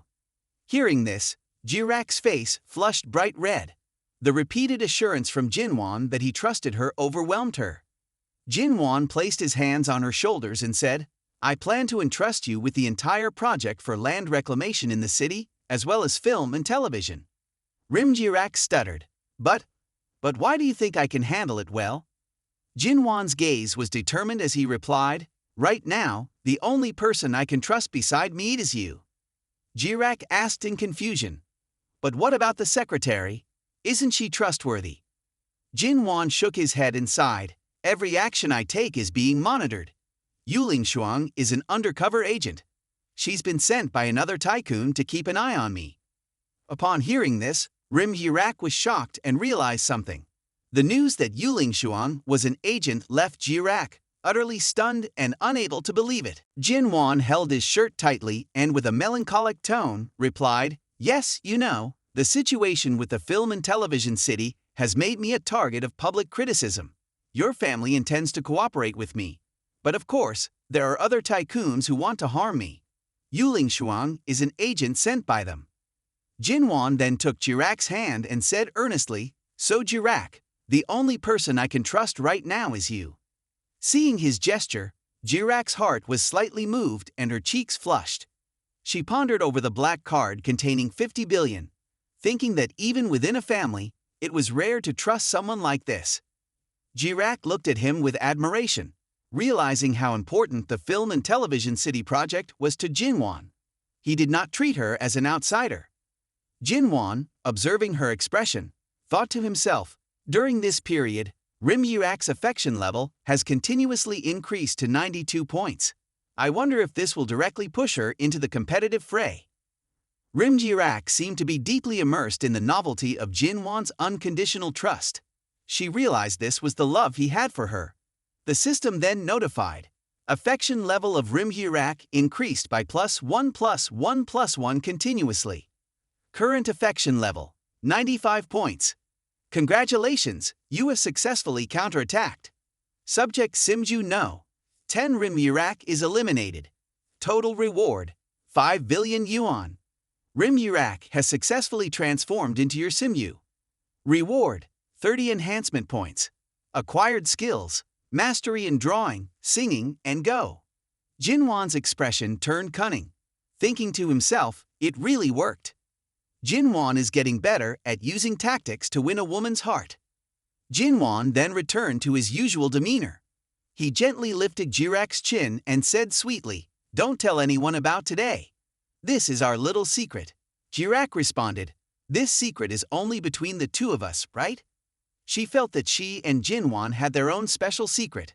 Rim Jirak then confessed her feelings, Jinwon, I'm going back to Hanseong tomorrow.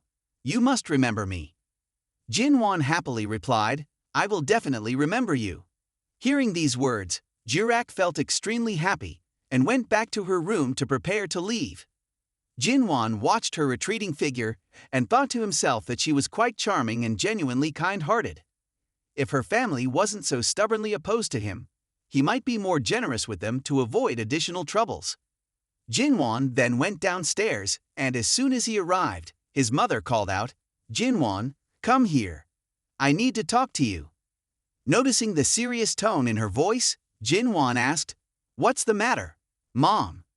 They both sat down to talk. Matsume said, Today, the neighbor spoke with me. I've decided to sell this house. Jinwon, puzzled, responded, Why sell the house all of a sudden? He felt this was no small matter and that it shouldn't be done lightly. He pondered why his mother suddenly wanted to sell the house and whether she needed money urgently. Matsume continued, You're not a child anymore, so it's time to think about marriage. Now that Bichian is buying land so generously, you'll need money to buy a house and a car in Hanseong. With the proceeds from selling this house and what we have saved, it should be enough. Jinwon rubbed his chin and thought, Damn, Bichian again. Isn't that the company Yuling Shuang is managing under me? They've even targeted my mother. Matsume then stood up with a serious expression and said, Your father and I have decided that our lives together are over. From now on, we'll split all income equally and will have no further obligations to each other. We've already discussed this over the phone and resolved the basic issues. Jinwon, feeling a bit gloomy, replied, Mom, I'm a bit sad. You still don't know how wealthy I am now, so you're thinking of selling the house. It's touching how selfless parents are. But now, the land in the entire town could be consolidated into one large piece, making development easier. He then thought more positively. After all, I will need to bring Mom to the city eventually. At that time, I'll give her a large villa in Hanseon and other things to show my filial piety. The scene shifts to the next morning. Jinwon had dragged Yuling Shuang over to check on the progress of the task he assigned her. Jinwon asked, Is this the latest financial report? Lin Shuang replied, Yes. Recently, our Bichen real estate has been expanding rapidly. We have successfully taken over land in our town, and even in neighboring towns. However, the current issue is that the company is facing a shortage of capital. Due to communication problems, the lower levels of the company are still frantically acquiring land. We are now experiencing a severe shortfall and need a large sum of money to cover the deficit. She bowed her head and said sorrowfully, It's all my fault. I'm sorry, boss. But deep down, she was grinning madly. With Biction's lack of funds and the frenzy over land acquisition, if the capital chain breaks as per the contract, the compensation would be 10 times the amount. She thought, let's see what he can do. Jinwon, however, remained calm and said, How much is needed to cover the deficit? Yuling Shuang, flustered, stammered, We need 10 billion yuan. Unlike others who would faint upon receiving such a report, for Jinwon, it was like hearing good news. Jinwon cheerfully said, 10 billion is very good, extremely good. Yuling Shuang was puzzled, not understanding how this could be considered good news. Jinwon excitedly grabbed her shoulders and said, Secretary Ling Shuang, you truly haven't disappointed me.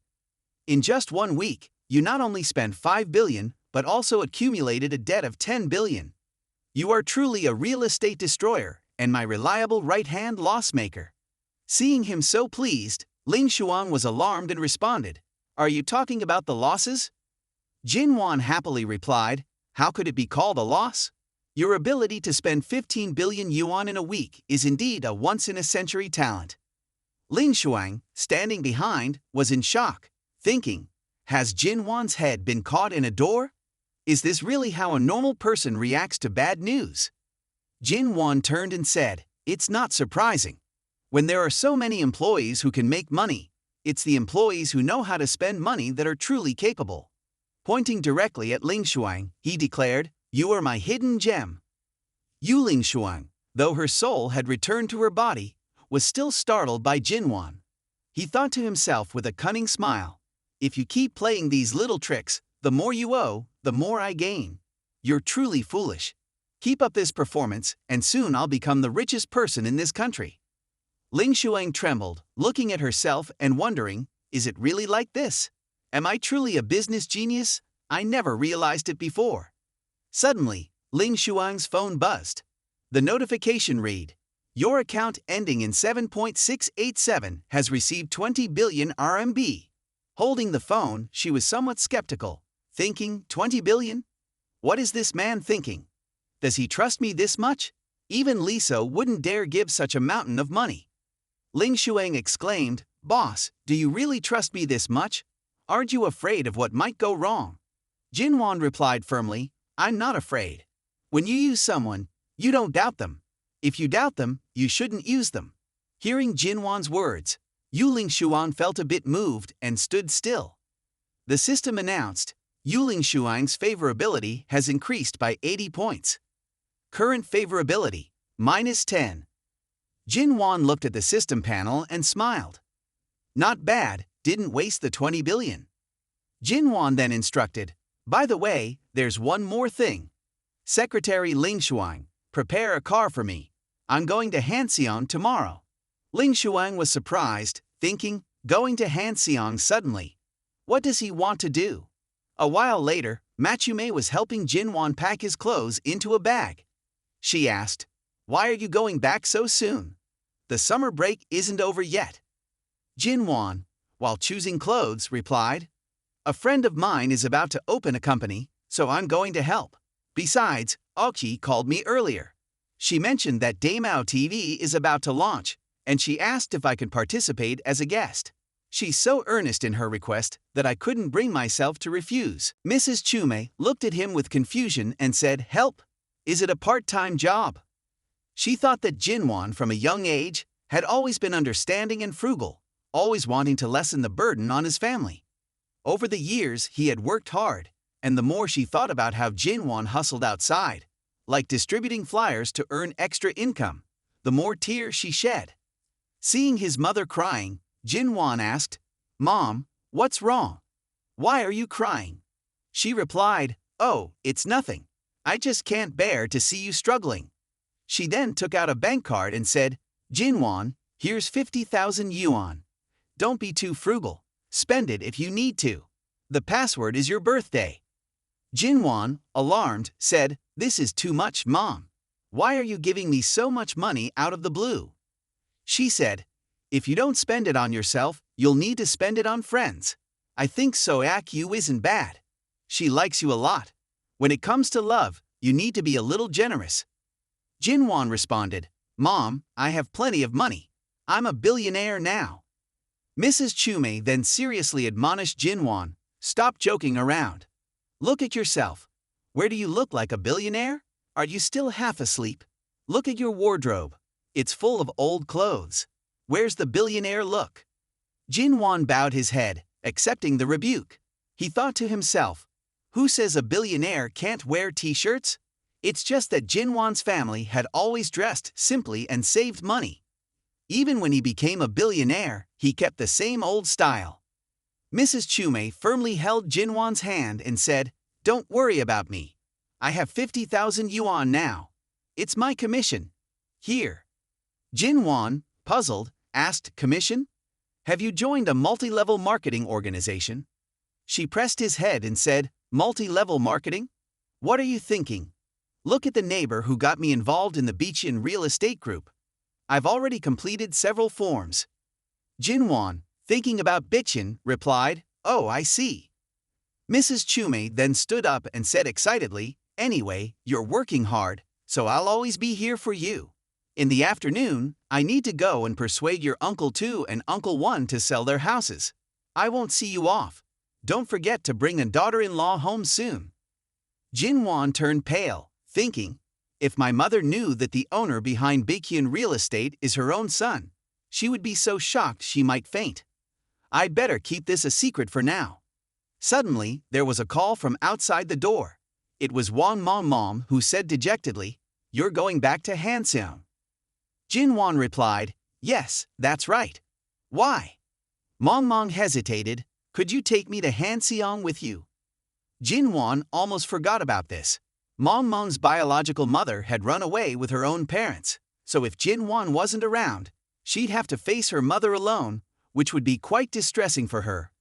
He patted her on the head and said, "Sure, it wouldn't be right to leave you here by yourself. Come with me." Mong cheerfully responded, "Really? Thank you. I'll go pack my things." Jinwon thought it wasn't necessary to rush, but smiled, thinking having a younger sister was indeed not bad, especially one who was so well behaved. This time, with Mong joining him, he planned to show her the extravagant life of the bourgeoisie, immersing in wealth, luxury, supercars, yachts, and revelry to broaden her horizons. He thought to himself, my sister should not be easily deceived by some scoundrel in the future. The scene shifted to the next morning. On a highway, Jinwon's car was speeding along. Jinwon was scolding, "Secretary Lingshuang, I told you to find a suitable car. This is just a BMW 4 Series. Does it match the status of Jinwon?" Jinwon, holding a glass of wine, enjoyed himself and said, "Is this really worthy of my status?" Lingshuang, though annoyed, forced a smile and responded, "Sorry, boss. I'll make sure to pay more attention next time." Mong, sitting next to him and peeling fruit, chimed in, "Don't be too hard on her. Isn't this car quite good?" She fed Jinwon some fruit and said, "There are many luxury cars to choose from. In such a short time, my sister has been handling company work every day and is tired. Even an orange can't stop your complaints." Jinwan, pleased, laughed and said, "You're still the most considerate little sister." The scene, filled with warmth and laughter, made Mon feel happy and smile. The system immediately notified. Wang Mong's favorability increased by 5 points, bringing her current favorability to 70 points. On the other hand, Yuling Shuang felt irritated and cursed under her breath, disapproving of how Jinwan treated her sister. Even eating oranges had to be done with someone feeding her. The system then announced, Yuling Shuang's favorability decreased by 5 points, bringing her current favorability to -15. Seeing this, Jinwan turned pale and coughed. Mon, worry, said, "Please eat slowly." Jinwan thought, "What's going on? It's just eating oranges. My sister doesn't have any issues, so why do you?" The 20 billion RMB spent on favorability points was clearly not worth the reduction. Suddenly, dark clouds gathered outside, and thunder and lightning, followed by a torrential downpour, began. Mon looked out the window and said, "Look, it's raining." Jinwan replied, "Yes, the weather changes quickly." He then instructed Secretary Ling Shuang, "Drive slowly and keep a safe distance from the car in front." Before he could finish his sentence, he saw the car in front suddenly come to a stop in the middle of the road. Jinwan urgently shouted, "Oh no, brake! Brake!" The container truck next to them braked sharply, but due to the slippery road and the close distance, an accident occurred. The truck collided with the car in front, sending one car flying and causing the truck to overturn, skidding along the highway. Jinwan's car was right behind, and the three of them watched in horror as their BMW crashed into the container truck and flipped over. The impact nearly destroyed the car, and the scene on the highway was chaotic with cars colliding and flipping. Jinwan's BMW was overturned at an angle, and the engine noise began to fade amidst the pouring rain. Jinwan kicked open the car door with his foot and grabbed Wang Mong. He was covered in injuries from the crash, but he shielded his sister. He thought, "Damn, what bad luck. If my body hadn't been reinforced, I might have been in real trouble." Wang Mong was in shock and cried out, "Are you okay? I'm so scared." Jinwan gently reassured her, "It's okay, it's okay. Your brother is very lucky, nothing will happen." At this moment, the highway scene had turned extremely grim, with a chain of accidents causing cars to be wrecked. Jinwan took off his raincoat and draped it over his sister, Mong. She was in a state of panic, crying. Sister Ling Shuang is still in the car. Jinwan reassured her, "Stay here and don't wander off. I'll go rescue her." He ran to the car and found Yuling Shuang, who was struggling to crawl out of the wreckage with numerous injuries. He asked, "Secretary Ling Shuang, are you okay?" Yuling Shuang, still disoriented from the aftershocks of the accident, whispered, "It seems like my leg is stuck. I can't get out." Her vision was blurred, and everything seemed to be covered. All she could hear was the familiar voice of her boss, who often exploited his employees. She thought to herself, "Is this how I'm going to die? It's so absurd." Her eyes began to close. Seeing this, Jinwan put all his strength into pulling the car door open. He tensed his muscles and shouted, "Open up for me." Jinwan, like a beast, wrenched the car door free. He quickly reassured Ling Shuang, "Hang in there, you'll be all right." Yuling Shuang regained consciousness and looked at him, realizing that although he was quite the jerk, he had the kind of resolute character that a man should have. He had never disappointed others. The system announced, Yuling Shuang's favorability increased by 20 points, bringing her current favorability to 5 points. Jinwan, after some effort, managed to free Yuling Shuang. He carried her in his arms, feeling a surge of emotion and quietly shedding tears. Damn, finally, a positive number, he thought. It wasn't easy.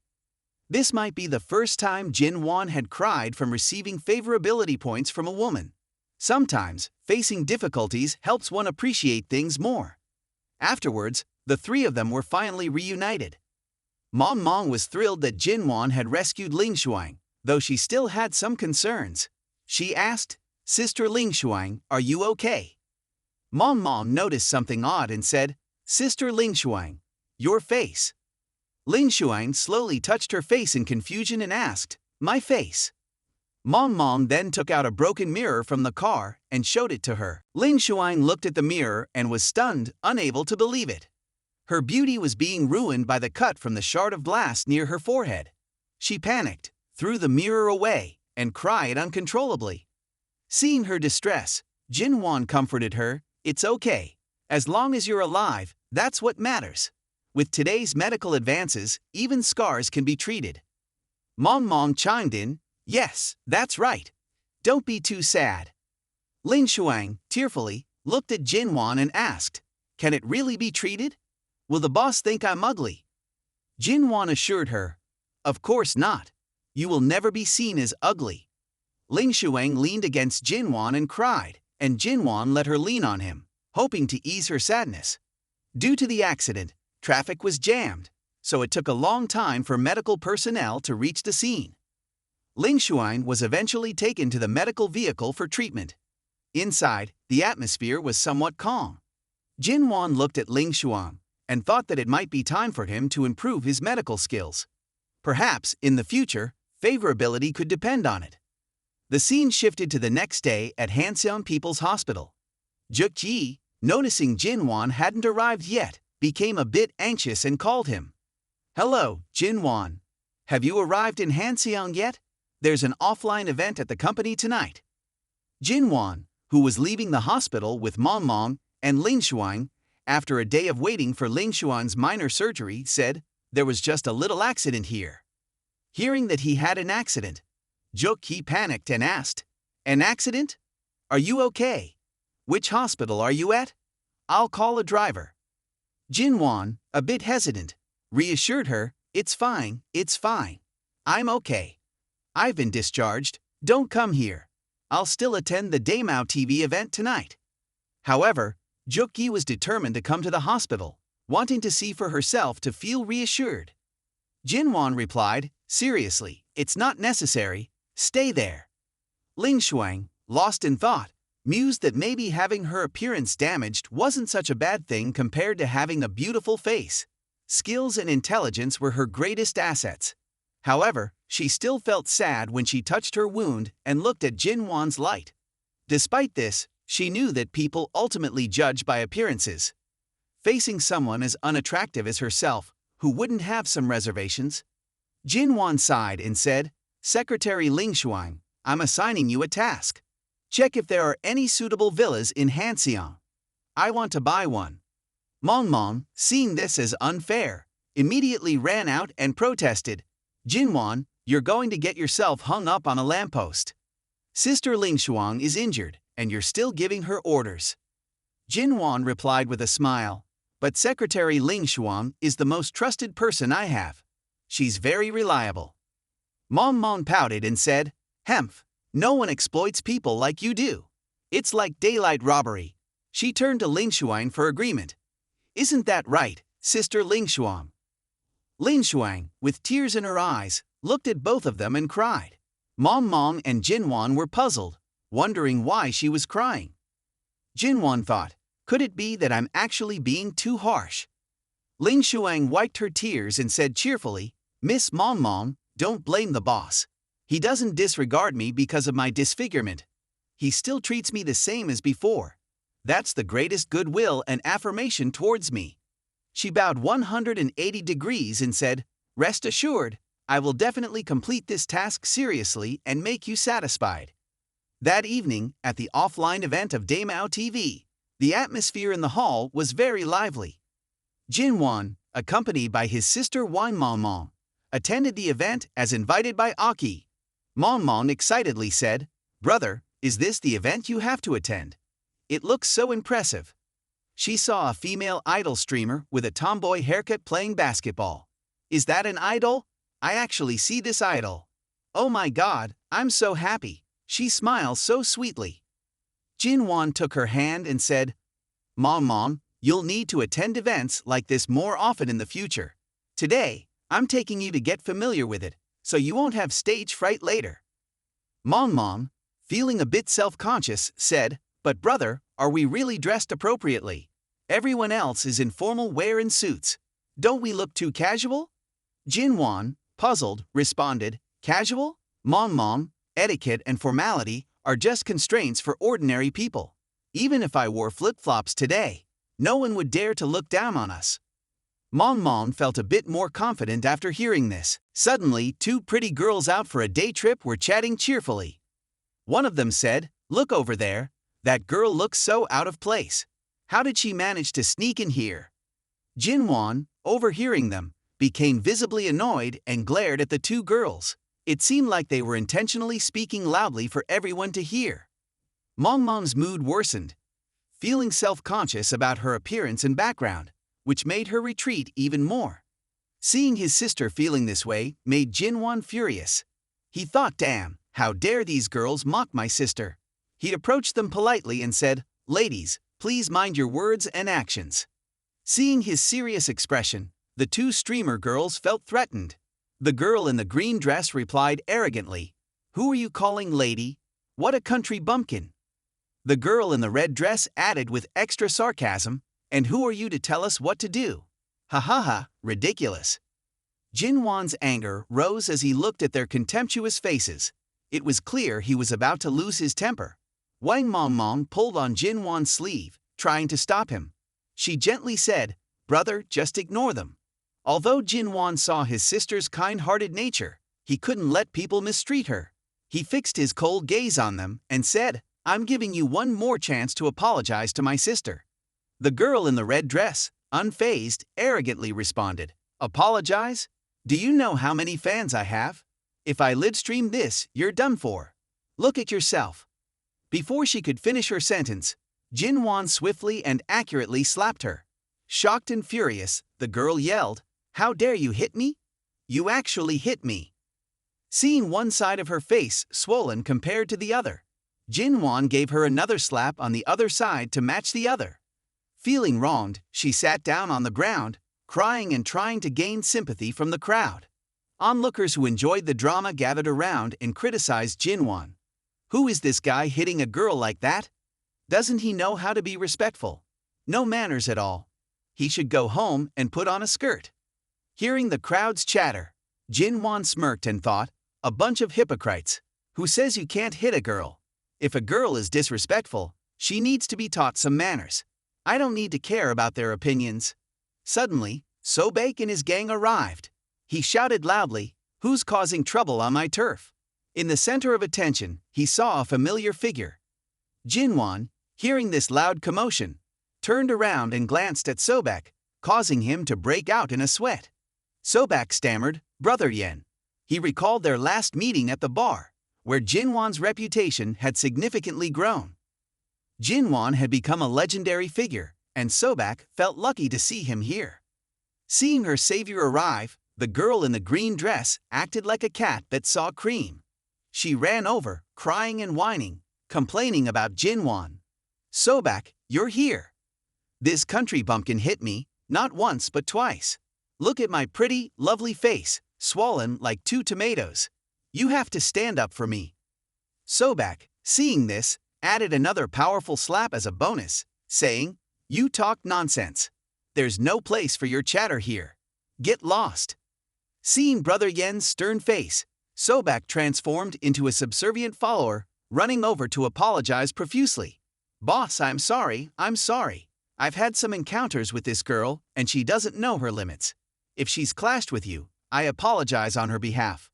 The crowd, witnessing this scene, couldn't believe their eyes, creating quite a stir. A guy with blonde hair exclaimed, "Am I seeing things? Is this really the notorious Sobek, acting so polite?" His friend with brown hair added, puzzled, "Who is this person who can make Sobek bow like that? It seems you can't judge a book by its cover." Jinwon just doesn't like to show off and dresses simply. From behind, Mom watched, feeling Jinwon was truly dominant, like a character from a movie. She admired him even more, her affection growing. The favorability rating of Wang Mong increased by 5 points, reaching a total of 85 points. The scene shifts to Yuling Shuang, who is currently carrying out Jinwon's task of purchasing a villa. Sitting in her room, she holds her phone, hesitating. Should she call the intelligence agent now? Reflecting on her recent interactions with Jinwon, she feels a reluctance she's never experienced before. She thinks about the small things, the praise, the trust, and even how Jin Won risked his life to save her in the car accident. Her eyes show a hint of sadness as she ponders. Damn it, why is he the only one on my mind? However, determined to set aside these feelings, she makes the call to report to Liso. Simultaneously, on the other end, Liso answers, "Hello, it's me." Lin Shuang speaks up, "Young master, we can begin the operation now." She explains that she has secretly purchased several scattered plots of land, which can now affect the core area of the city planning for film and television. Liso laughs delightedly, saying, "Well done, Lin Shuang. It's been tough for you during this period. When you return, I won't treat you poorly." Ling Xuan, hearing these words, hurriedly responds, "Young master, you flatter me. Don't say that. I was just an orphan without parents, food, or shelter. If it weren't for you and your family's help, I would have starved to death on the streets long ago." Seeing her gratitude, he feels even more pleased, saying, "Ling Xuan, you are indeed the one I value most. Don't worry about the accident. When you return, I will have Korea's best doctors treat your face." Ling Xuan thanks the young master and hangs up, but something feels off. She wonders, how did he know about my accident? I haven't mentioned it to him these past days. Only Jin Wan and Mom Mom know about it. She suddenly realizes that he must have someone monitoring her every move. Does he not trust me, she thinks. The scene shifts to the offline event of Daemao TV. The MC, leading the program, says, "All right, let's give a round of applause for the idol's performance." But it seems we're still not satisfied. The MC then loudly announces, "The next performance will be by a special guest we've invited." In the audience, Mom Mom tugs at Jin Wan's sleeve, asking, "Hey, who is this mysterious guest? Do you know anything about it?" She then looks up at him, astonished. "Why are you wearing a helmet all of a sudden?" Jin Wan is wearing a slightly childish Batman helmet, but it fits his youthful style. He leans in and tells Mom Mom, "Next, I'm going to perform a special piece for you." Being close to him, Mom Mom feels a bit flustered and watches the audience. A fan in the crowd exclaims in surprise, "Look, isn't that the piano that was sold at an exorbitant price before?" Yes, it seems to be the legendary crystal piano. Daemao TV really has some clout. With a confident demeanor, Jin Wan strides onto the stage towards the crystal piano. Mom Mom watches him with admiration, thinking, "Jin Wan."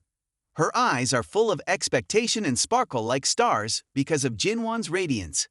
He looks incredibly handsome. The system then notifies that Wang Mom Mom's favorability has increased by 5 points, reaching 90 points. Jin Wan, after putting on his mask, approaches the piano. The audience, seeing his mysterious masked appearance, starts whispering, "Who could be worthy of such a famous piano? Could he be a genius? This is really exciting." However, 5 minutes pass and Jin Wan remains motionless, causing some confusion among the audience. They start wondering if this is some kind of distraction. As the minutes tick by, discontent grows, and some in the audience start heckling. "Hey, if you don't know how to play, get off the stage." Jin Wan remains silent, expressionless, and unfazed by the rude comments. On the live stream of this channel, countless negative comments appeared. "Who invited this guy here? Is he performing mime or something? The network is down again. 5 minutes of my life wasted like this. Everyone wants to kick him out. Let's all type together." In the surveillance room, Meng Meng and Aki watched Jin Wan with puzzled expressions, unsure of what he was doing. Meng Meng spoke up anxiously, "Aki, the comments are quite negative. We need to think of something." Aki, who always had absolute trust in Jin Wan, reassured, "Don't worry. Just wait. I believe he will definitely bring a surprise." Although Meng Meng was also a bit worried. She thought, Jin Wan, a piano genius, what exactly is he doing? Meanwhile, Jin Wan sighed with a heavy heart, his fingers beginning to press the piano keys. Seeing this, Meng Meng joyfully said, "He's starting to move." Jin Wan took 5 minutes to gather his emotions before beginning to sing. Don't let the time we spend together become a habit. Being beside each other yet feeling so distant. Every day, the feeling in my heart just keeps fading away. Just hearing the beginning made many hearts flutter and beat faster. Two couples immediately commented, "What song is this? It's so beautiful, it suddenly makes me feel sad." We drifted apart without realizing it. Don't let that love now turn into painful loneliness. Return to that room, where we spent all our youth loving someone.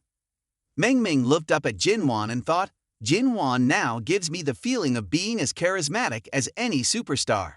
How many secrets does he have? It feels like a dream. If one day we could go back, would the old love words still be there? You spent all your youth just to love me, but why can't we touch now? Why can't we understand each other? At this moment, Meng Meng's cheeks flushed, and she thought, damn it, Jinwan is so charming. I can't resist anymore. But he's my best friend's boyfriend. How amazing is that? At the same time, Go Junyeom was also watching Jinwan's performance. He sang, I still hope to be by your side for just a moment. Sometimes, when I'm tired, I know the longing can't last. Memories return, so I try to forget, even though I know it will hurt. She looked at Jinwan through the screen and thought, this song can only be sung by someone who is truly loved. She gazed at him more passionately, but with a hint of sadness, appreciating Jinwan. Beneath his seemingly carefree exterior, he actually had a heart full of gaps. Go Junyeom's affection rating increased by 1 point, now at 93. After a while, Jinwan's movements began to slow down. The song and its piano accompaniment came to an end. The audience, who had followed from start to finish, erupted in loud cheers. Applause poured out for Jinwan, celebrating his wonderful performance. This was the mark of a genius piano king. The performance felt like a dream, and even after waking up, I was still deeply moved. On the live stream of Mew, there were numerous donations and praises pouring in. Comments like, he's so handsome, even though I can't see his face clearly. A comment from Daemao TV, amazing. Another comment, this is a crystal piano with a handsome guy. One more comment, I love him. Keep going, I want to have his child. Another person commented, if you want to vomit on his head, let me eat it. Aki commented, I remember this piano was carried by Jinwan. Who will play it now? Look at him, he looks quite dashing. Yakyu, on the other side, was also watching and commented, Jinwan sings so well. What is the limit of this man? How can he master so many high-level skills? The more I think, the more I'm captivated. He's exactly the kind of man I like. I wish I were there. Her father, who was sitting next to her, reminded his daughter, don't play with your phone while eating. It's very rude. Please take off your headphones. It turned out that the father and daughter were having a meal with the young master, Rimso. Rimso interjected, it's okay, uncle. The younger generation loves using their phones and can't seem to part with them. I do it often myself. The father replied, I'm very sorry, Rimso. It's my failure in discipline.